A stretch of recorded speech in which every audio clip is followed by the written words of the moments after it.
हा सावरकर कोण आहे रे? माईक चालू आहे बघ त्याचा, माईक बंद करा. हा, घरातलं सगळं डिस्टर्बन्स आपल्याला ऐकू येतो इकडे, काळजी घेत चला. चला आपण आपली रेकॉर्डिंग चालू केलेली आहे. आपण आता हा पार्ट पाहायला चालू करूयात.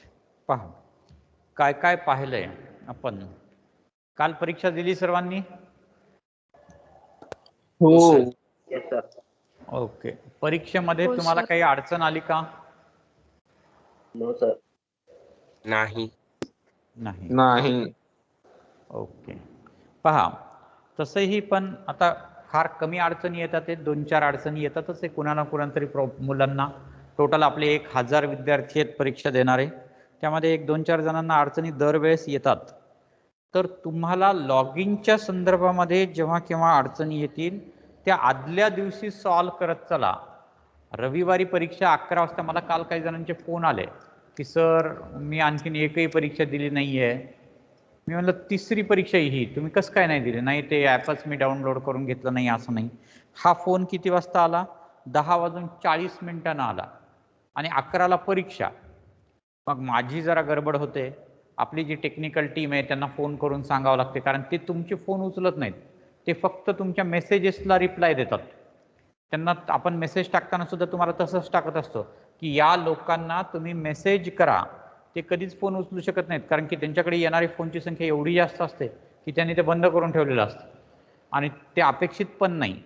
तुम्ही फोन आम्हाला करू शकता, नो प्रॉब्लेम, परंतु टेक्निकल स्टाफला कधीही फोन करू नका, त्यांना मेसेज टाकत चला. आणि शक्यतो आदल्या दिवशीच हे सगळं आपण करून घेतलं पाहिजे. काही जे काही टेक्निकली अडचण असेल, कधी कधी काय होतं आपला मोबाईलच खराब होतो. मग मोबाईल खराब झाला तर आपले पिरियड बंद पडतात.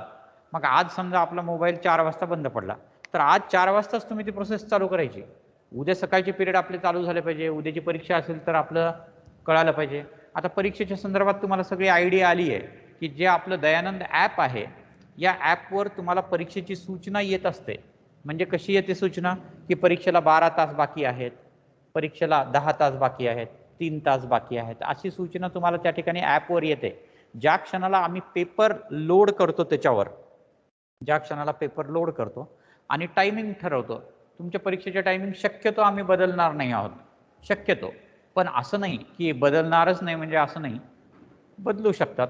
लक्ष ठेवत चला, संध्याकाळी एकदा बघत चला. आम्ही आपल्या ग्रुपवर पण नोटिसेस टाकत असतो. ग्रुपवर सगळे मुलं जॉईन व्हा. म्हणजे कुणी जर तुमचे मित्र वगैरे कोणी मैत्रिणी असतील की जे ग्रुपवर जॉईन नाहीत झालेले, त्यांना मेसेजेस जात नाहीत, त्यांचा जरा प्रॉब्लेम आहे बरं का, तर त्यांनाही पण कळेल. बाकी आता आपल्याला सगळी शिस्त लागलेली आहे, काही अडचण नाही. दुसरी महत्त्वाची गोष्ट सांगतो तुम्हाला. आता तुमची काल परीक्षा झाली, काल परीक्षा झाल्यानंतर आपल्याला आज काय करायचं असते? प्रत्येक प्राध्यापकांना म्हणतो मी बरं का, आज तो पेपर सोडवून घ्यायचा असतो वर्गामध्ये. कंपल्सरी सांगितलेलं आम्ही त्या प्राध्यापकांना. आता मी आज तुमचा पेपर सोडून घेणार नाहीये. तुम्ही म्हणाल तुम्हीच म्हणताय सगळ्यांनी सोडून घ्यायचं आणि परत आपणच काम करत नाहीये, तर तसं नाहीये ते. तर जर त्याच्यामध्ये माझ्या सिलेबसशी रिलेटेड प्रश्न असतील तरच मी सॉल्व्ह करून देईल तुम्हाला. आता हा पेपर सध्या तुम्ही पेपर फर्स्टशी रिलेटेड आहेत, मॅडम तुम्हाला पेपर फर्स्ट शिकवत आहेत, तर तुम्ही त्यांच्याकडून ते सॉल्व्ह करून घ्या. ओके. आठवण करा प्रत्येक वेळेस, बाय चान्स एखाद्या वेळेस मॅडम किंवा सर असं म्हणाले की नाही आहे माझ्याकडे पेपर नाही, आम्ही ते शक्यतो पेपर तुमच्या व्हॉट्सअप ग्रुपवर पण टाकतो, प्राध्यापकांना पण पाठवतो. त्या ॲपमध्ये तर तुम्हाला ते पेपर दिसतच राहतात, मागचे सगळे परीक्षा तुम्हाला त्यामध्ये दिसतातच. परंतु काही कारणामुळं जर एखाद्या सरांनी किंवा मॅडमनी आपल्याला डिस्कशन केलं नाही, पेपर डिस्कशन केलं नाही, तर तुम्ही त्यांना आठवण करा आणि उद्या का होईना पण मॅडम पेपरचं डिस्कशन करा. असं आहे बघा, जो काही पेपरचा रिझल्ट लागत असतो ना, त्यामध्ये आम्हाला विद्यार्थ्यांना चांगले मार्क्स मिळालेले दिसतात. काही विद्यार्थ्यांना 80 मार्क्स मिळतात, काही 85 मार्क मिळतात, 90 पर्यंत विद्यार्थी जातात. हा झाला टॉपचा रिझल्ट. पण खालचा रिझल्ट जेव्हा आपण पाहतो, काहीला 4 मार्क 5 मार्क असे पण असतात, काहीला 20 मार्क असतात, काहीला 10 मार्क असतात. मग त्या विद्यार्थ्यांचे त्यांना बऱ्याच प्रश्नांची अडचण असते. तर ती सॉल्व्ह झालीच पाहिजे. हा तुमचा हक्क आहे ना. तुम्हाला हक्क पण कळाले पाहिजे, कर्तव्य अगोदर कळाले पाहिजे, पण हक्क पण माहीत असले पाहिजे. तर तो तुमचा हक्क आहे. मॅडमला सरांना म्हणत चला आणि प्रश्नपत्रिका सोडवून घेत चला, त्याचा आपल्याला फायदा होतो. एखादा प्रश्न आपल्याला आला जरी असेल, पण मॅडमने सरांनी ते समजून सांगताना थोडा वेगळ्या पद्धतीने समजून सांगितला, शॉर्टकट सांगितला, कॉन्सेप्ट सांगितला, तर त्याचा आपल्याला नक्की फायदा होत असतो. हे लक्षात घ्या आणि त्याप्रमाणे आपल्याला ते चालायचं आहे. तर आज ते पेपर तुम्ही सोडवून घ्या. ओके सर सर रिझल्ट बोला. आहे का? हा बोला, रिझल्ट काय आहे का म्हणतात? रिझल्ट आहे का तुमच्याकडे म्हणते सर? रिझल्ट का? रिझल्ट पहा, ह्या ऍप मधून तुम्हाला रिझल्ट लगेच मिळतो ना. परीक्षा सबमिट केली की लगेच रिझल्ट मिळतो. मिळालं नाही का तुम्हाला रिझल्ट? नाही, हायेस्ट वगैरे कळत नाही आम्हाला आत्ताच. आपल्याला हायेस्ट वगैरे कळायला आजचा दिवस जातो, कारण तो फक्त तुम्हाला मिळालेला रिझल्ट आहे. आमच्याकडे रिझल्ट गोळा झाला, आम्हाला आता त्याच्यावर प्रोसेसिंग करावी लागते. प्रोसेसिंग म्हणजे काय करतो आपण? 2 पद्धतीचे प्रोसेसिंग आहेत. हे पण लक्षात घ्या की पहिली गोष्ट म्हणजे तुम्हाला असं होऊ शकतं की समजा फिजिक्सचे तुम्ही 25 प्रश्न तुम्हाला विचारलेत, त्याच्यामध्ये तुम्ही उत्तर लिहिले आणि एखाद्या विद्यार्थ्याला असं वाटतं की अरे नाही, याचं जे उत्तर दिलेलं आहे ना ते चूक आहे, पुस्तकात असं दिलंय किंवा अगोदर शिकवताना असं सांगितलंय. मग अशा वेळेस आम्ही आजच्या दिवसभरामध्ये जर त्या पेपरच्या संदर्भामध्ये जर काही त्रुटी असतील, काही करेक्शन असतील, तर ते करेक्शन आम्ही करतो. सध्या आम्ही जे त्याच्यामध्ये की भरलेली आहे त्याच्याप्रमाणे तुम्हाला रिझल्ट मिळालेला आहे. परंतु बऱ्याच वेळेस काय होतं की त्या की मध्ये जरा चेंजेस असतात है ना, की त्या की मध्ये कधी कधी आमच्याकडून प्रश्न चुकीचा विचारला जातो. मग त्याला फुल क्रेडिट द्यावं लागते मुलांना. काल तुम्हाला जे उत्तर लिहिलं ते चुकलं तुमचं, ॲक्च्युअली तुमचं काही चूक नव्हती, आमची चूक होती. मग अशा वेळेस हे सगळं काम आज दिवसभरामध्ये चालतं. तुम्हाला एखाद्या विषयामध्ये, एखाद्या प्रश्नामध्ये, त्याच्या उत्तरामध्ये, ऑप्शनमध्ये काही चूक वाटत असेल, प्रश्न चूक वाटत असेल, तर तो तुम्ही सरांना आजच सांगा. आज संध्याकाळपर्यंत आम्ही ते सगळं गोळा करतो, कारण आपल्याकडे वेगवेगळे विषय असतात, हे की नाही. फिजिक्स, केमिस्ट्री, मॅथ हे तुमचे विषय तर आहेतच, परत त्याच्यामध्ये जेव्हा दोन्ही पेपर चालू होतात त्यावेळेस 6 प्राध्यापकाशी रिलेटेड तो मॅटर असतो. हा झाला सीईटीच्या 2 वर्गाशी, तसे जेईचे 2 वर्ग आहेत, म्हणजे तिथं पुन्हा 12 प्राध्यापकाशी रिलेटेड झाला. आणि त्यानंतर नीटचा एक पेपर निघतो, मग तिथले पण तो मॅटर हा जवळपास तिथले 12 प्राध्यापक, म्हणजे 24 प्राध्यापकांशी रिलेटेड ही एक्झामिनेशन असते. त्याच्यामध्ये प्रत्येकाचं काहीतरी म्हणणं असतं आणि जर समजा त्याच्यामध्ये काही आम्हाला दुरुस्ती करावी लागली तर आज आम्ही ती करून घेतो आणि उद्या तो रिझल्ट प्रोसेस करतो आणि बुधवारी आम्ही तुम्हाला मेरिट लिस्ट सांगू शकतो. मेरिट लिस्ट आम्ही आत्ता नाही सांगणार, तुम्हाला सांगू शकत नाही. बुधवारी मात्र आम्ही ते तुम्हाला सांगतो. मग त्यामध्ये आपल्याला काही प्रॉब्लेम नाही, आपल्याला ए आणि बी 2च डिव्हिजन आहेत, 2 डिव्हिजनमधून कोण पहिला आला वगैरे पटकन काढता येतं.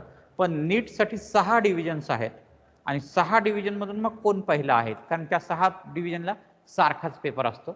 तर त्या पद्धतीने ते कॅल्क्युलेशन करायला जरा वेळ लागतो, मॅन्युअल प्रोसेस असते जरा, आणि करेक्शन येण्यासाठी आजचा दिवस आम्ही ठेवलेला असतो. त्यामुळे तुमच्या पेपरमध्ये काही करेक्शन वगैरे असतील तर ते दुरुस्त होणार नाहीत असं नाही, ते नक्की दुरुस्त होतात आणि मग थोडासा बदलून रिझल्ट तुम्हाला बुधवारी कळत असतो. फारच उशीर लागला तर गुरुवारी, पण बुधवारी आम्ही जनरली तो रिझल्ट सर्वांना सांगत असतो. हां बोला कोराळे. पिरियडला आहे मी, 11ला संपतो पिरियड. हां बोला. बरं, कॉलेज कधीपासून सुरू होणार आहे? ऑफलाईन? हां हां ठीक आहे, सिद्धोरा मॅडमला पाठवून द्या, काही प्रॉब्लेम नाही. हो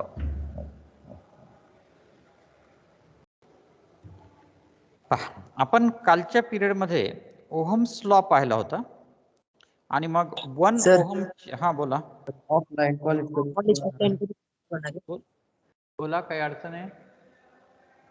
ऑफलाईन कॉलेज ऑफलाईन कधीपासून कॉलेज सुरू होणार आहे? कधीपासून चालू होणार आहे? ऑफलाईन कॉलेजच्या संदर्भात तुम्ही मला प्रश्न विचारू नका. ऑफलाईन कॉलेज माझ्या हातात किंवा आमच्या संस्थेच्या हातामध्ये ते नाही आहे. ऑफलाईन कॉलेज गव्हर्नमेंटच्या हातात आहे.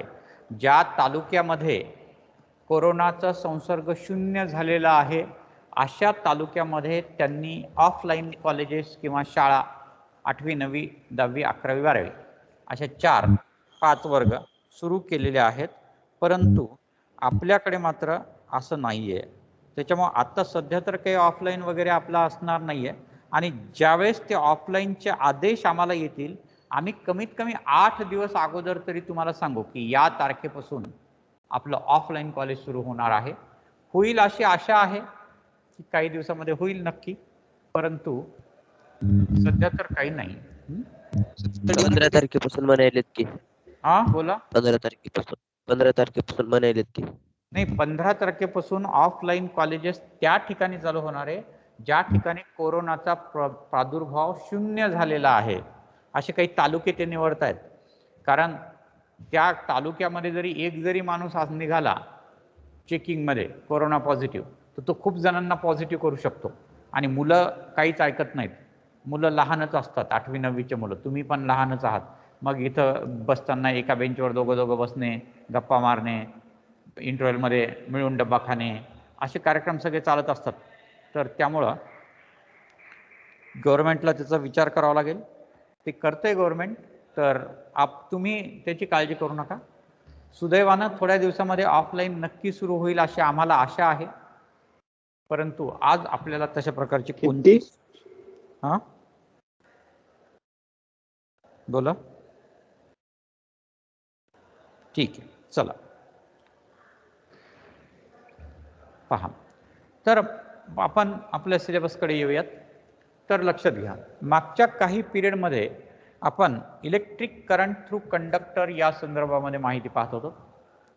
यामध्ये सुरुवातीला आपण आयॉन्स किंवा आयोनाइज्ड गॅस किंवा इलेक्ट्रोलायटिक सोल्युशन ज्याच्यामध्ये पॉझिटिव्ह आणि निगेटिव्ह दोन्ही आयॉन्स असतात, त्यामध्ये करंट कशा पद्धतीनं फ्लो होऊ शकतो, पोटेन्शियल डिफरन्स अप्लाय केल्यानंतर काय होईल आपण बघितलं.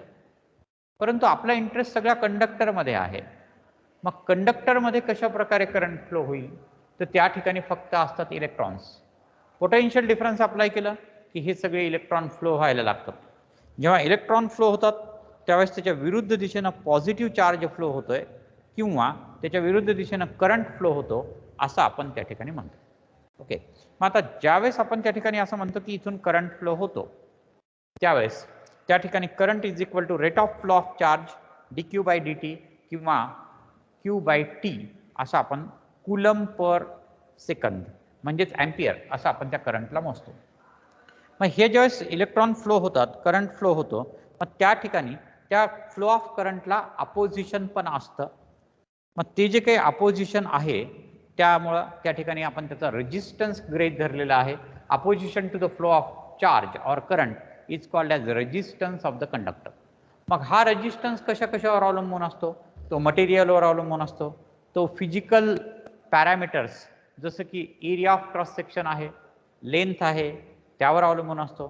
त्याचबरोबर टेम्परेचरवर अवलंबून असतो. आणि म्हणून ह्या गोष्टीला आपण फिजिकल स्टेट ऑफ कंडक्टर असं आपण म्हणतो आणि त्यावर हे अवलंबून असतं, फिजिकल स्टेट ऑफ कंडक्टरवर. फिजिकल स्टेट जर कॉन्स्टंट ठेवली म्हणजेच रेजिस्टन्स कॉन्स्टंट ठेवला तर V is directly proportional to I, that is current flowing through conductor is directly proportional to applied potential difference किंवा व्होल्टेज असं आपण म्हणतो. इथपर्यंतचा पार्ट आपण बघितला आणि त्या ओहम्स लॉचा आपण ग्राफ पण बघितला. त्या ग्राफचा आपण स्लोप पण काढला आणि स्लोप काढल्यानंतर मग त्या ठिकाणी आपल्या लक्षात आलं की त्याचा स्लोप म्हणजे रेजिस्टन्स असतो. असा आपण ओहम्स लॉ बघितला. आणि ओहम्स लॉशीच आता थोडासा पुढचा पार्ट आपल्याला बघायचा आहे की तो म्हणजे physical origin of Ohm's law. Ohm's लॉची सुरुवात कुठून झालेली आहे, ओहम्स लॉ बद्दल आपल्याला काय आणखी डिटेल माहिती सांगता येईल. ओहम्स लॉ तर आपण बघितला, so long as the physical state of the conductor remain same current flowing through conductor is directly proportional to applied potential difference वगैरे वगैरे वगैरे. हे सगळं आपण बघितलं. पण ह्याच्याशी काही आणखीन डीप डिस्कशन आपल्याला त्या ठिकाणी राहिलेलं. या दरम्यान आपण ड्रिफ्ट व्हेलॉसिटीचा फॉर्म्युला पण आपण त्या ठिकाणी तयार केला होता. ड्रिफ्ट व्हेलॉसिटीचा फॉर्म्युला तयार करण्यासाठी आपण काय केलं होतं, एल लेंथचा कंडक्टर घेतला, क्यू चार्ज घेतले, क्यू चार्ज एल लेंथमधून फ्लो होण्यासाठी टाइम टी लागतो, त्याच्यामध्ये N number of electrons per unit volume आपण कन्सिडर केलं आणि फायनली ड्रिफ्ट व्हेलॉसिटीचा फॉर्म्युला आणला I divided by N A E. I म्हणजे करंट, एन म्हणजे number of electrons per unit volume, A म्हणजे area of cross section of conductor, E म्हणजे charge on electron. आणि करंट डेन्सिटीच्या स्वरूपात सुद्धा आपण ते लिहिलं की current density is equal to current per unit area म्हणजे J divided by N E. ही ड्रिफ्ट व्हेलॉसिटीची व्हॅल्यू आपल्याला मिळाली. इथपर्यंतचा पार्ट आपण लिहून घेऊन पण आपला सगळा तयार आहे. तुम्ही त्याचा अभ्यास करायला चालू करा, कारण यानंतर जी 15 दिवसाच्या नंतर परीक्षा होणार आहे, या रविवारी नाही, 15 दिवसाच्या नंतर जी परीक्षा होणार आहे त्या 15 दिवसाच्या परीक्षेनंतर आपली जी टेस्ट होईल त्याला कोणती होणार आहे सर? हा सर हा बोला ह्या रविवारी कोणती होणार आहे? काय. ह्या रविवारी कोणती होणार आहे पेपर? या रविवारी बोर्ड पॅटर्न परीक्षा होईल, त्या संदर्भातल्या सूचना तुम्हाला येतीलच. ठीक. तर आता आपण हा बोला. 7 तारखेची रेकॉर्डिंग दाखवत नाही टी मॅप मध्ये. 7 तारखेचं रेकॉर्डिंग दाखवत नाही. हा पूर्णच कोणतंच लेक्चर दाखवत नाही. बघतो मी मला काय करता येतं ते, कारण हा 6 तारखेचं दाखवते का? हा दाखवते. 7 तारखेचं आणि 8 तारखेचं 9 वाजताचं लेक्चर दाखवत नाही, बाकीचे दाखवते. नाही, आता हे जे रेकॉर्डिंग दाखवत नाही म्हणजे पर्टिक्युलरली रेकॉर्डिंग अगोदर त्या सरांनी ऑन करायला पाहिजे, ऑफ करायला पाहिजे. ह्या सगळ्या गोष्टी आहेत तिथं. म्हणून मी तुम्हाला पहिल्यांदा सांगितलेलं आहे की शक्यतो सरांना रेकॉर्डिंग ऑन करायला पण सांगा आणि ऑफ करण्याची पण त्यांना सूचना करा, त्यांना आठवण करून द्या, सर रेकॉर्डिंग ऑफ करायचं राहिलं. छोटे छोटे व्हिडिओ त्याचे तयार झाले पाहिजे, तासाभराचे. पण त्याच्यामध्ये थोडीशी तुम्ही काळजी घ्या. आणि जर रेकॉर्डिंग झालेलं असेल आणि तुम्हाला दिसत नसेल तर आम्ही दाखवण्याची व्यवस्था करू, टेक्निकली त्यांना आपण सपोर्ट करू. पण जर रेकॉर्डिंग झालेलंच नसेल त्या दिवशीचं, कोणत्याच पिरियडचं, कुणीच व्हिडिओ चालू केलेला नसेल, तर मग आम्हाला ते दाखवता नाही येणार. झालंच नाही म्हणल्यानंतर कसं दाखवणार आपण, है ना.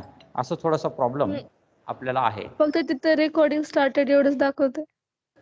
7 तारखेला रेकॉर्डिंग झालेलं आहे का? हो ठीक आहे, मग मी बघून घेतो, दुपारी मी तुम्हाला सांगतो काय. तुम्हाला ग्रुपवर मेसेज पाठवतो. ठीक हो सर. चालेल.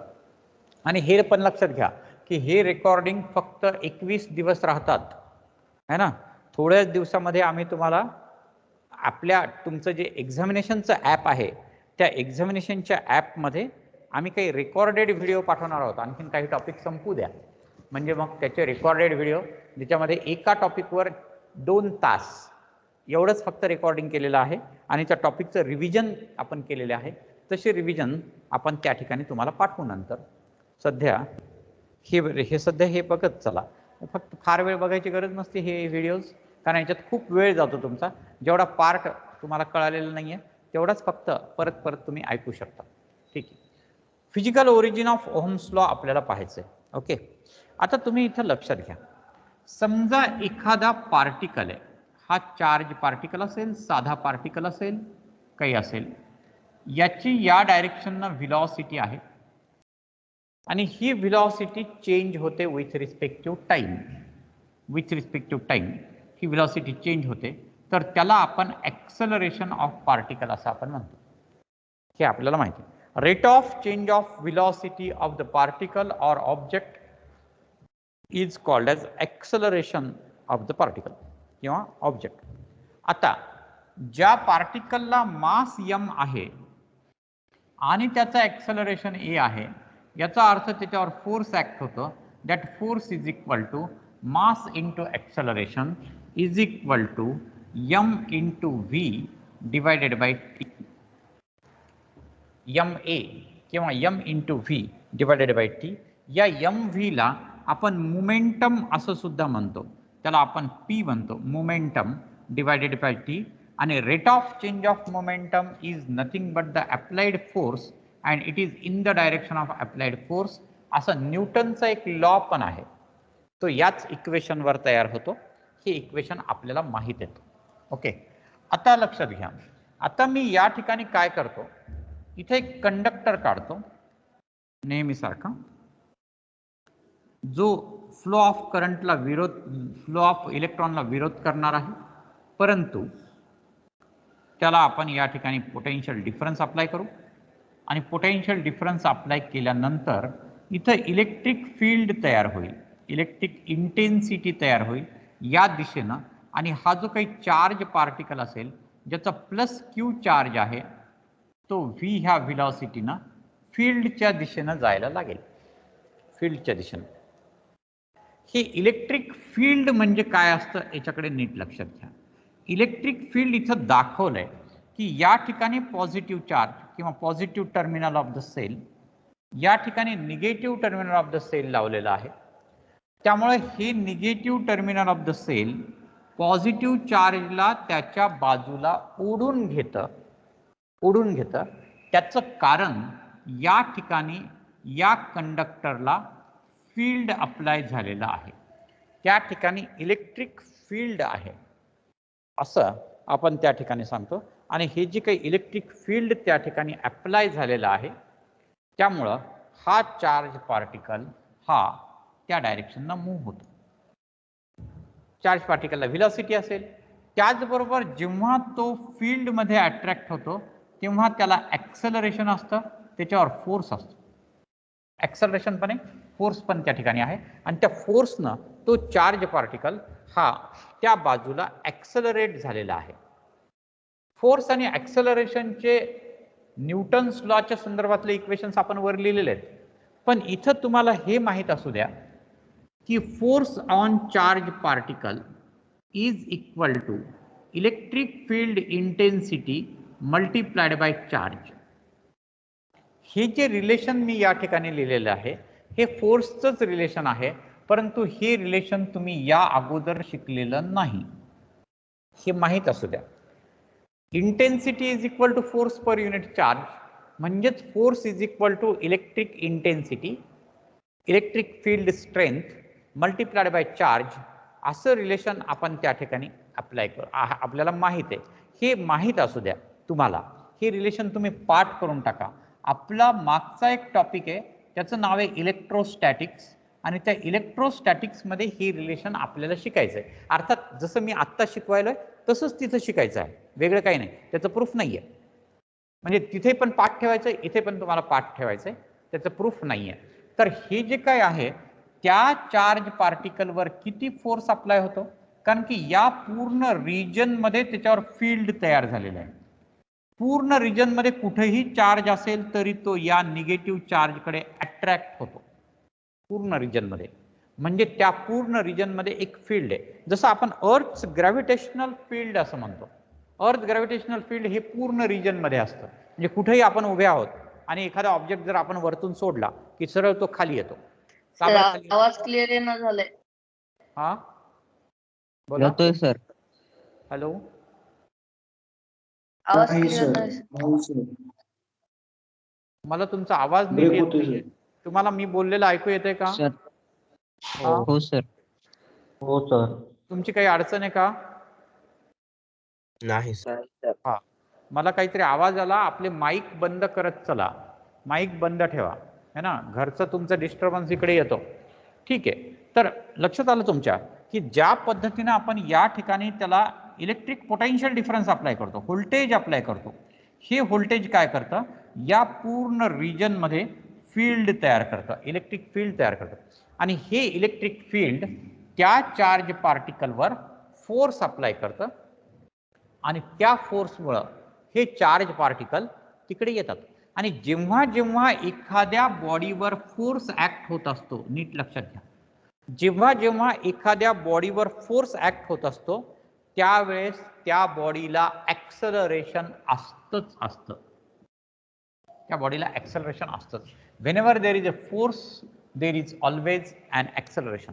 मग ह्या चार्जला सुद्धा या ठिकाणी ॲक्सेलरेशन आहे, त्याच्यावर ॲक्ट होणारा फोर्स आहे, आणि तिथं फील्ड अप्लाय झालेला आहे. मग फील्डमध्ये असलेला हा फोर्स आपण F is equal to E into Q न दाखवतो. ही रिलेशन लक्षात ठेवा. ओके, आता मी काय करतो की इथं जो चार्ज पार्टिकल आहे त्याचं मास m आहे, त्याच्यावर ॲक्सेलरेशन a आहे. त्यामुळे या फोर्सला मी m इंटू a असंही लिहू शकतो. दोन्ही इक्वेशनच्या सहाय्याने आपण त्याचा फोर्स दाखवू. जर त्या पार्टिकलचं मास m असेल आणि त्याच्यावर फोर्स असेल तर कुठलं ना कुठलं तरी ॲक्सेलरेशन त्याच्यावर असेल आणि ते ॲक्सेलरेशन ma असतं. मग मी या ठिकाणी m into a is equal to E into Q असंही लिहू शकतो, कारण दोन्ही फोर्स सारखेच असतील. फील्डचा फोर्स जो काही त्याच्यावर ऍक्ट होतो तोच मास इंटू ॲक्सेलरेशन एवढा असेल आणि m into a is equal to E into Q असं आपण चार्जेस त्या ठिकाणी फोर्स आपण त्या ठिकाणी अप्लाय करू शकतो. म्हणजे ही इक्वेशन आपण त्या ठिकाणी लिहू. याला मला असं लिहिता येईल, acceleration is equal to E into Q divided by m. ॲक्सेलरेशनचा बेसिक फॉर्म्युला आपण काय ठेवतो?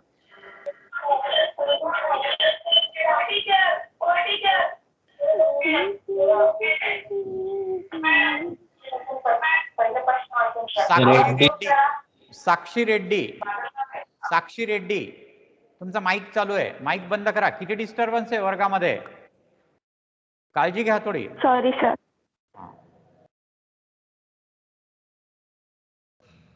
बघा किती डिस्टर्बन्स होतो. आपला शिकवण्याचा मूड आहे, माझा शिकवण्याचा मूड आहे आणि कुठलं तरी घरचा तुम्हाला आवाज ऐकू येतो इथं. काळजी घ्या. जसे वर्गामध्ये पण आपण जसं शांत बसलं पाहिजे, एकमेकाशी बोललं नाही पाहिजे, असे आपले इथिक्स आहेत, तसे आपले ऑनलाईन क्लासचे पण काही इथिक्स आहेत. स्पेशली तुमचा माईक पूर्णतः बंद असला पाहिजे. लक्षात घ्या, मी ज्यावेळेस म्हणतो त्याच वेळेस बोलायला सुरुवात करा. मी ज्यावेळेस तुम्हाला या संदर्भात शिकवता काही अडचणी वाटत असतील तर तुमच्याकडे लिहून ठेवा, लिहा.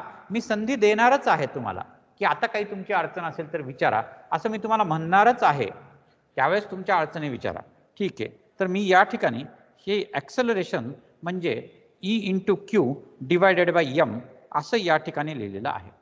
ओके, या ठिकाणी हा जो चार्ज पार्टिकल आहे याला पुस्तकामध्ये चार्जच्या ऐवजी इलेक्ट्रॉन असं घेतलेलं आहे. तर तुम्ही क्यूच्या ऐवजी ई, क्यूच्या ऐवजी ई, क्यूच्या ऐवजी ई लिहू शकता. नाही लिहिलं किंवा मी जे काही लिहिलं आहे तसं सुद्धा चालतं. ओके, मग आता ॲक्सेलरेशनचं हे रिलेशन आपल्याला आलं. व्हिलॉसिटी म्हणजे काय असतं, तर velocity is equal to acceleration into time. Acceleration into time is equal to velocity. कारण इथं बघा, velocity upon time is equal to acceleration आपण लिहिलेलं आहे. म्हणजेच velocity is equal to acceleration into time is equal to ॲक्सेलरेशनची ही किंमत आपण या ठिकाणी जर ठेवली तर E into Q divided by m into time असं रिलेशन मी या ठिकाणी लिहू शकतो. हे आपल्याला व्हिलॉसिटीचं रिलेशन झालं. ही जी व्हिलॉसिटी आहे ही चार्ज पार्टिकलची व्हिलॉसिटी आहे. That means this must be a drift velocity. हे ड्रिफ्ट व्हिलॉसिटीसाठीचं रिलेशन असलं पाहिजे. जरी आपण आता त्याला व्हिलॉसिटी म्हणत असलो तरी पण चार्ज पार्टिकलची जी इलेक्ट्रिक फील्डमध्ये व्हिलॉसिटी असते त्याच व्हिलॉसिटीला आपण ड्रिफ्ट व्हिलॉसिटी म्हणलं. Velocity of charge particle in electric field or after the application of electric field is called as drift velocity असं आपण त्या ठिकाणी त्याला म्हणत असतो. ओके, मग आता हे जे काही रिलेशन आपण ड्रिफ्ट व्हेलॉसिटीसाठी लिहिलं, ह्या इक्वेशनला आपण काहीतरी इक्वेशन लिहू, समजा 1. ओके, नंतर मी लिहून देताना वेगवेगळे इक्वेशन नंबर देईल त्याला. पण ड्रिफ्ट व्हेलॉसिटीचं तुम्हाला माहित असलेलं रिलेशन कोणतं आहे? Drift velocity is equal to I divided by NAE किंवा Q. आपण इथे Q म्हटलेलं आहे. NAE किंवा Q is equal to drift velocity असं आपण लिहू शकतो. हे इक्वेशन नंबर 2 आपण लिहूयात. दोन्ही इक्वेशन हे एकाच टर्मसाठी आहेत की ज्याला आपण ड्रिफ्ट व्हेलॉसिटी म्हणतो. मग ह्याला आपण इक्वेट करूयात. काय लिहिता येईल मग आपल्याला? EQ into T divided by m is equal to I divided by NAQ असं रिलेशन आपण या ठिकाणी लिहू शकतो. NAQ हे रिलेशन आपण लिहिलं. मग आता यामध्ये कोणत्या टर्म कॅन्सल होऊ शकतात का, काय होऊ शकेल, तर तसं काही होणार नाही. म्हणून आपण इलेक्ट्रिक फील्डसाठी हे रिलेशन असं लिहूयात, E is equal to electric field is equal to बघा I इंटू M, हे M इकडे मल्टिप्लिकेशनमध्ये जाईल, बाकीचे टर्म्स खाली येतील जसं की N A Q स्क्वेअर, कारण हे Q आणि Q एक Q स्क्वेअर होईल, आणि टो टाइम पिरियड. हे रिलेशन त्या ठिकाणी आपल्याला इलेक्ट्रिक फील्डसाठी आलेलं आहे, बरोबर आहे ना. म्हणजे ही रिलेशन आपण लिहू शकतो. त्याही नंतर आपल्याला माहिती आहे की I divided bye A is nothing but the current density J multiplied by M divided bye N Q square T. असं रिलेशन आपण या ठिकाणी लिहू शकतो. यामध्ये लक्षात घ्या, यामध्ये M is mass of the charge particle, N are the number of charge particle present per unit volume, Q is the charge on the particle, and T is the time. All these quantities are constant. All these quantities are constant. Therefore, we can write the relation E is equal to J into rho. मी एक symbol या ठिकाणी काढलेला आहे, J into rho. हा row म्हणायचा त्याला, RHO, त्याचा उच्चार करायचा रो, त्याला रो म्हणतात है ना. हा सिम्बॉल काढलेला आहे आणि मग मी इथे या ठिकाणी लिहू शकतो since rho is equal to M divided by NQ square tau किंवा T. टाईमला मी थोडासा वेगळा सिम्बॉल देतोय बरं का, टी लिहित असताना थोडं त्याला वाकडं दाखवतोय, ते काही आपोआप होत नाहीये, मुद्दाम करतोय. तर ही जी क्वांटिटी आहे, जी की कॉन्स्टंट क्वांटिटी आहे, त्या क्वांटिटीला म्हणायचं रेजिस्टिव्हिटी.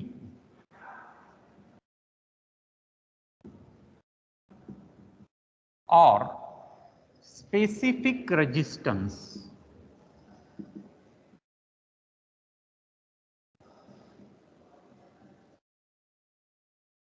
स्पेसिफिक रेजिस्टन्स और रेजिस्टिव्हिटी असं आपण त्या ठिकाणी त्याला लिहू शकतो, बरोबर. स्पेसिफिक रेजिस्टन्स और रेजिस्टिव्हिटी असं आपण त्या ठिकाणी त्याला लिहू शकतो, बरोबर. लक्षात आलं. तर हे या ठिकाणी ओहम्स लॉचं ओरिजिन आपण कन्सिडर केलेलं आहे की ओहम्स लॉ कुठून सुरू झाला आहे, तर ओहम्स लॉ कंडक्टरपासून सुरू झाला. कंडक्टरमध्ये काय असतं, तर चार्ज पार्टिकल असतात. मग चार्ज पार्टिकल कसे असतात, काय असतात वगैरे वगैरे, ह्याला आपण ओहम्स लॉ म्हणू. मी हे बीट तुम्हाला परत एकदा पुन्हा समजावून सांगतो, कारण की याच्यात वेगवेगळ्या टर्म्स इंट्रोड्यूस झालेल्या आहेत. Physical origin of Ohm's law हे आपल्याला आज शिकायचं. मी या ठिकाणी असं कन्सिडर केलंय की let us suppose this is a particle which is having a mass m. The particle is moving with velocity v and this velocity is changing. The rate of change of velocity with respect to time is called as acceleration of the particle. We know that whenever there is acceleration, there must be a force, or whenever there is a force, there must be acceleration. Therefore, F is equal to ma, and we can substitute the value of acceleration as v by t here. Therefore, m into v by t. But m into v is nothing but the momentum, and therefore, according to Newton's second law, where we can say that the rate of change of momentum of the body is directly proportional to force, or rate of change of momentum of the body is nothing but a force.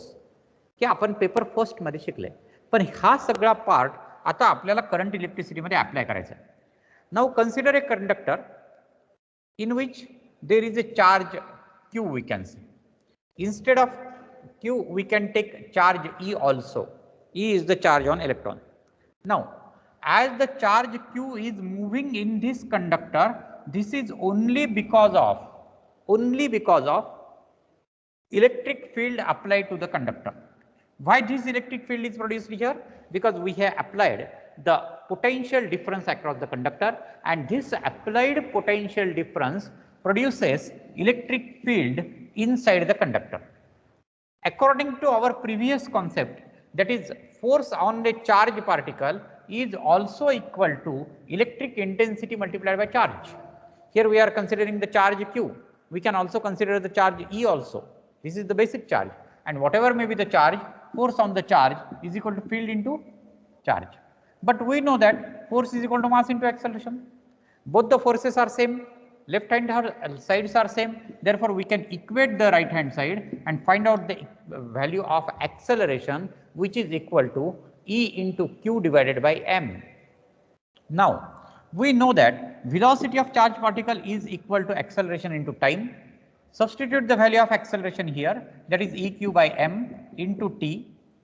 It is nothing but the velocity, and the velocity with which the charge particle is moving in the conductor after the application of potential difference is nothing but the drift velocity. Therefore, this relation must be of drift velocity. But we know the previous relation for drift velocity, that is drift velocity is equal to I divided by NAQ or NAE, or I divided by A is equal to J divided by NE. These are the equations in which the right hand side is same, that is both the relations are for drift velocity. We can equate the relations EQ tau by M into I divided by NAQ, rearrange the term, we can write this relation, and instead of current divided by area, we can write J. But in this equation, remaining terms are constant. Mass of charge particle is constant. Number of charge particle per unit volume depend upon the material, it is also constant. Charge on the particle is constant. This time t is constant. Therefore, we can write a constant factor here. That constant factor is rho, and that constant factor rho is called as resistivity or specific resistance.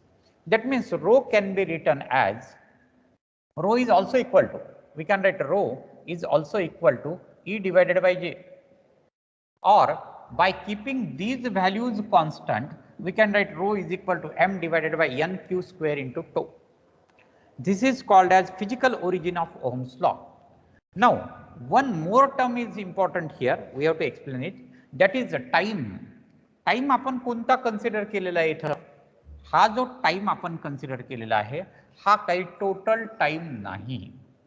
बघा आपण आतापर्यंत काय consider केलेलं आहे की या end पासून ते इथपर्यंतचं डिस्टन्स आपण L कन्सिडर केलं होतं, L डिस्टन्स, आणि तिथला टाइम T कन्सिडर केला होता. पण आता आपण हा टाइम कन्सिडर करणार नाहीत. इथं काय होतं माहिती का की या कंडक्टर मध्ये ज्यावेळेस आपण याला इलेक्ट्रिक फील्ड अप्लाय करू, पोटेन्शियल डिफरन्स अप्लाय करू, यामध्ये ही काही फिक्स्ड मॉलिक्युल्स असतात, फिक्स ॲटम्स असतात, बरोबर आहे, मध्ये मध्ये पण हे असे ॲटम्स असतात. आणि जेव्हा चार्ज पार्टिकल त्या ठिकाणी मूव्ह होतो आणि फील्डमध्ये तो या बाजूला अट्रॅक्ट होतो, फील्डमध्ये तो त्या बाजूला ओढला जातो, त्यावेळेस हा चार्ज पार्टिकल याला टक्कर देतो. टक्कर दिल्यानंतर त्याची डायरेक्शन बदलते, डायरेक्शन बदलल्यानंतर त्याने याला टक्कर दिली, पुन्हा डायरेक्शन बदलते, त्याला टक्कर देईल, पुन्हा डायरेक्शन बदलते, याला टक्कर देईल, पुन्हा डायरेक्शन बदलते, याला टक्कर देईल, असं टक्कर देईल, इकडे जाईल, इकडे जाईल, इकडे जाईल, इकडे बाहेर जाईल. म्हणजे त्याचा जो आता चार्ज पार्टिकलचा मार्ग आहे, हा चार्ज पार्टिकलचा मार्ग अगदीच काही पाईप मधून पाणी फ्लो झाल्यासारखा नाहीये की काहीच बंधन नाहीये, त्याला कुठलाच अडथळा नाहीये, सरळ सरळ पाणी त्या ठिकाणी फ्लो व्हायले, असं नाहीये. तर त्या ठिकाणी त्याला अपोजिशन आहे, परंतु हे अपोजिशन असताना सुद्धा फील्ड या बाजूला असल्यामुळे टक्कर देऊन तो या बाजूला जरी गेला तर पुन्हा इकडेच जाणार, पुन्हा इकडे जाणार, परत जरी इकडे गेला तरी परत इकडेच जाणार, कारण कंटिन्युअस या बाजूने फील्ड आहे, कंटिन्युअस त्या बाजूने त्याला फोर्स आहे, आणि म्हणून तो तिकडे तिकडे जात राहतो. आता या दरम्यान आपण त्याची जी व्हेलॉसिटी कन्सिडर करतो ती ड्रिफ्ट व्हेलॉसिटी आहे. त्या दरम्यान दोन कोलिजन मध्ये एका मॉलिक्युलला तो कोलाइड झाला, मूव्ह झाला, दुसऱ्या मॉलिक्युलला कोलाइड झाला, या दरम्यान त्याची जी व्हेलॉसिटी आहे ही व्हेलॉसिटी म्हणजे ड्रिफ्ट व्हेलॉसिटीच आहे, ही ड्रिफ्ट व्हेलॉसिटीच आहे. परंतु या दरम्यान त्याचं जे कोलिजन होणार आहे त्याचं डिस्टन्स मात्र वेगवेगळं आहे. कधी तो फार लवकर कोलाइड होईल, कधी तो फार वेळेनंतर कोलाइड होईल, डिस्टन्स कधी जास्त असेल, डिस्टन्स कधी कमी असेल. त्यामुळे लागणारा वेळ पण इथून इथपर्यंत कमी वेळ लागेल, इथून इथपर्यंत जास्त वेळ लागेल. नॅचरली डिस्टन्स जास्त असेल तर वेळ जास्त लागेल. हा जो टाइम पिरियड आहे तो टोटल टाइम पिरियड कन्सिडर करण्याच्या ऐवजी मी प्रत्येक ठिकाणी असं लिहिलेलं आहे, त्याला म्हणायचं टो. त्याला म्हणायचं tau. Tau is a specific time period. Specific time period कशामधला टाइम पिरियड आहे तो? It is the time period between the two successive collision. It may be vary from collision to collision. प्रत्येक वेळेस collision मधलं अंतर सारखंच असेल असं नाही, आणि त्यामुळं प्रत्येक वेळेस हा जो टाइम पिरियड आहे ज्याला आपण टो असं म्हणतो, ज्याला आपण एक विशिष्ट सिम्बॉल दिलेला आहे, डायरेक्ट टाइम लिहिण्याच्या ऐवजी टो लिहिलंय, याला म्हणायचं रिलॅक्झेशन टाइम.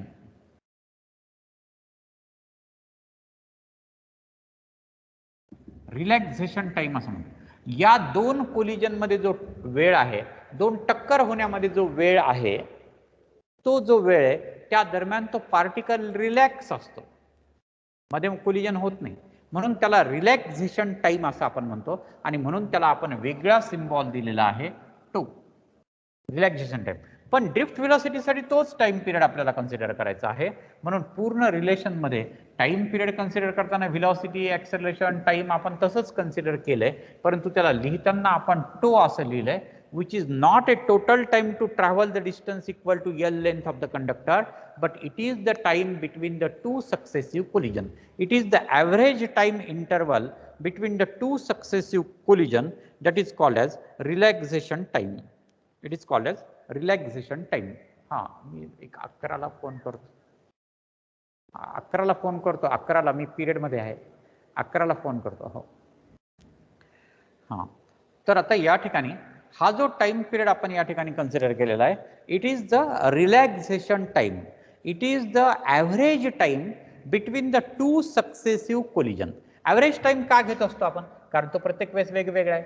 आता इथं जे आपण कन्सिडर केलेलं आहे, कदाचित असं असेल की या ठिकाणी या दोन कोलिजन मध्ये टो 1 इज इक्वल टू 1 सेकंद असेल, या दोन कोलिजन मध्ये टो 2 इज इक्वल टू 2 सेकंद असेल, इथल्या दोन कोलिजन मध्ये टो 3 इज इक्वल टू 0.5 सेकंद असेल, इथल्या कोलिजन मध्ये टो 4 इज इक्वल टू 0.2 सेकंद असेल. अशा सगळ्या कोलिजनची टायमिंगची सरासरी काढायची आहे. Average of time period between the two successive collision is called as relaxation time and which is denoted by टो. तर हा फॅक्टर मी तुम्हाला अगोदर इंट्रोड्यूसच केला नाही, फक्त टाइम पिरियडला टाइम पिरियड म्हणलं, velocity is equal to distance upon time म्हणालो, पण हे सुद्धा आपल्याला माहीत असायला पाहिजे. तर हा पार्ट जो झाला मित्रांनो, लक्षात घ्या. आता ह्याच्यावर आपल्याला बरेच व्हरायटीज ऑफ MCQs विचारले जातात. थोडंसं आणखीन एक बीट मी तुम्हाला शिकवणार आहे पुढे. म्हणजे पुढचं बीट असं आहे की ते आहे लिमिटेशन्स ऑफ ओहम्स लॉज. आणि लिमिटेशन ऑफ ओहम्स लॉचं बीट शिकवलं की मी तिथं थांबणार आहे, म्हणजे पुढचा पार्ट शिकवणार नाही तुम्हाला. त्याच्या अगोदर आपण त्याचे MCQs घेऊयात, कारण त्याच्या अगोदर आपल्याला याच्यावर प्रश्न कसे विचारले जातात. आपण 10वीला शिकलेलं आणि 11वीला शिकलेलं या शिकण्यामध्ये नेमका काय फरक आहे ते तुम्हाला लक्षात आला पाहिजे. आणि त्यानंतर मग काही आपण प्रश्न पाहू, एक 25-30 MCQs तरी आपण त्याच्यावरचे पाहूयात, आणि ते झाल्यानंतर मग आपण पुढचा पार्ट चालू करू. म्हणजे तुम्हाला करेक्ट कळेल की कसा अभ्यास केला पाहिजे, कोणत्या गोष्टीचा विचार केला पाहिजे, कसे फॉर्म्युले आपल्याला शिकवले जातात, त्या फॉर्म्युल्यावरून आपण कोणत्या व्हॅल्यूज कॅल्क्युलेट करू शकतो, आपण ते MCQs आपण पाहणार आहोत. तर आता मला तुमची काही अडचण असेल तर विचारा की तुम्हाला या ठिकाणी काय अडचण आहे. ओरिजिन ऑफ ओहम्स लॉ, जिथं आपण आपले न्यूटन्स लॉचे पण कॉन्सेप्ट बघितलेत, इलेक्ट्रिक फील्डचे पण कॉन्सेप्ट बघितलेत, व्हेलॉसिटी ॲक्सेलरेशनचे पण कॉन्सेप्ट आहेत, रिलॅक्झेशन टाइमचा पण कॉन्सेप्ट आहे, आणि त्यानंतर स्पेसिफिक रेजिस्टन्सचा पण कॉन्सेप्ट शेवटी आलेला आहे. दॅट इज स्पेसिफिक रेजिस्टन्स म्हणजे ठराविक रेजिस्टन्स, ते कॉन्स्टंट असतो, तो त्या मटेरियलसाठी कॉन्स्टंट असतो. Field divided by current density किंवा M डिवायडेड बाय NQ² टो, असे पण आपण त्याच्यासाठी रिलेशन देऊ शकतो. आणि आणखीन स्पेसिफिक रेजिस्टन्स बद्दल बरीच माहिती आपल्याला नंतर पण पाहिजे आहे, पण इथपर्यंत ही सफिशियंट आहे. तर यामध्ये तुमची काही अडचण असेल तर विचारा, मग आपण हा पार्ट अगोदर लिहून घेऊ आणि त्यानंतरच मग आपण पुढचा पार्ट पाहू. बोला, आहे का काही अडचण? No sir. No. No sir. Okay. चला, ठीक आहे. लिहून घ्या आता. लिहा, physical origin of Ohm's law. Physical origin म्हणा त्याला, कारण पुस्तकात तसं नाव आहे. मी नुसतं ओरिजिन जरी लिहिलेलं असेल तरी याला म्हणा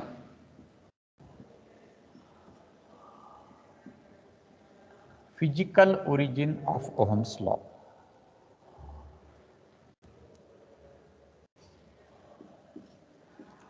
त्यामध्ये आता काय करूयात मित्रांनो, आपण ना पुस्तकाप्रमाणे जाऊ, तुमचं कन्फ्युजन नकोच म्हणून मी हा जो क्यू हा पार्ट आहे ना, हा क्यू पार्ट इथून काढून टाकतो आणि त्याला ई लिहितो, म्हणजे तुम्ही कन्फ्यूज होणार नाही है ना. ई म्हणजे चार्ज, ई म्हणजे चार्ज, प्लस ई लिहिलं तरी चालू शकतं, काही प्रॉब्लेम नाही. ई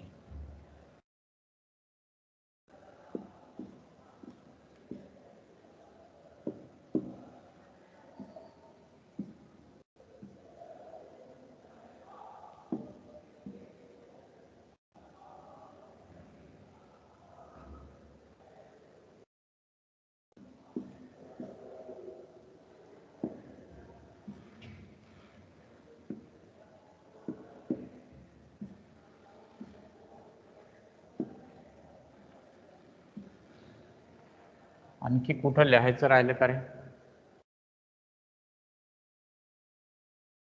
ओके, राहिलं तरी आपण त्याला नंतर लिहून घेऊ. तुम्ही क्यू पण लिहू शकता, काहीही प्रॉब्लेम नाही है ना. चला स्टार्ट करा.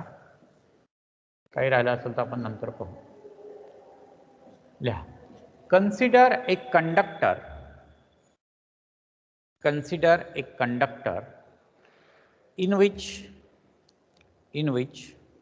there are number of free electrons,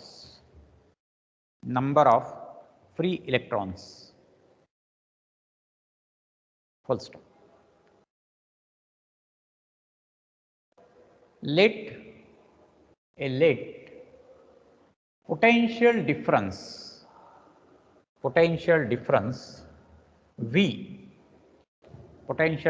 V is applied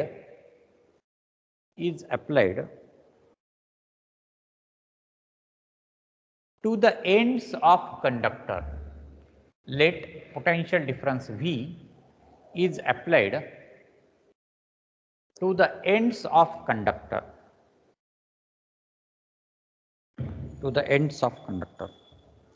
Full stop. Due to this potential difference,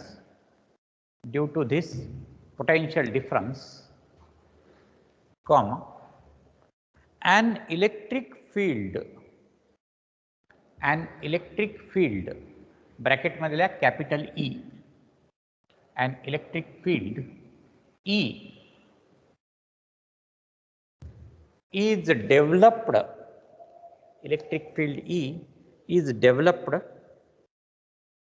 across the conductor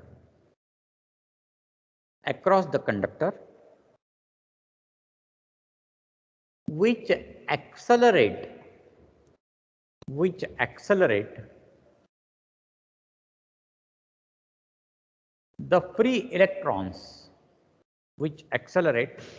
the free electrons. Full stop.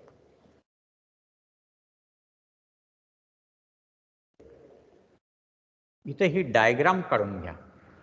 He diagram ज्याच्यात V positive negative plus E charge AFE एवढं तुम्ही दाखवा. ही diagram या ठिकाणी काढून घ्या.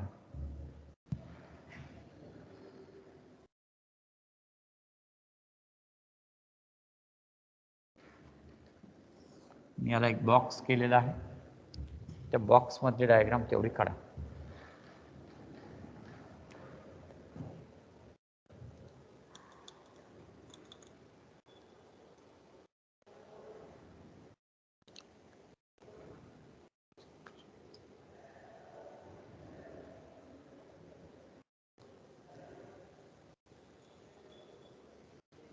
झाली sir.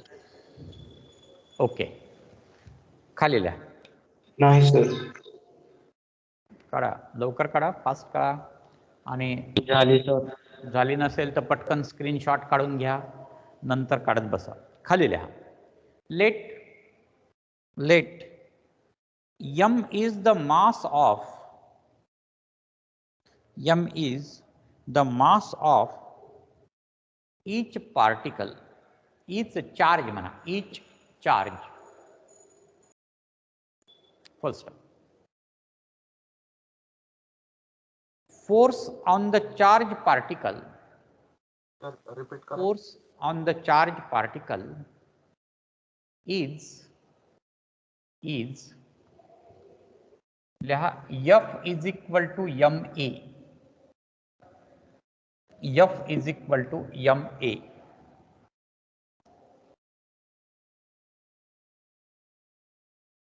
ह्याला इक्वेशन नंबर 1 म्हणा. इक्वेशन नंबर 1 खाली लिहा. Force on charge particle, force on charge particle in electric field is he equation लिहा. F is equal to E into E. याला इक्वेशन नंबर 2 म्हणा. F is equal to E into E, equation number 2 खाली लिहा. Therefore, small E काय denote करते sir? ते ANT मधले small E काय डिनोट करते? एक्सेलरेशन. स्मॉल ए म्हणजे ऍक्सेलरेशन. E charge. ई म्हणजे चार्ज. हा, ओके, खाली लिहा. Therefore, m into a is equal to E into E. Therefore, a is equal to E by m. याला इक्वेशन नंबर 3 म्हणा. 3 म्हणा. सर करा. हा, रिपीट करा सर. काय म्हणताय? रिपीट करा सर. रिपीट. काहीच नाही, ए ची किंमत लिहायची आहे. A is equal to E into E by M, आणि याला इक्वेशन नंबर 3 लिहायचं आहे. ठीक आहे, तर इथं आपला आज पिरियड संपलेला आहे. बाकीचं आपण उद्याच्याला पाहू, आणि उद्याच्यालाच आपण याचे MCQs चालू करू. मी तुमच्या ग्रुपवर आज एक MCQsची फाईल पाठवतो आपल्या व्हॉट्सअप ग्रुपवर, आणि त्यामधलेच MCQs आपण नंतर पाहूयात. इथं आपण थांबूयात. रेकॉर्डिंग मी थांबवतो. प्रत्येक सरांना रेकॉर्डिंग चालू बंद करायला सांगत चला. आणि तुम्हाला जे 7 तारखेचं रेकॉर्डिंग जे तुम्हाला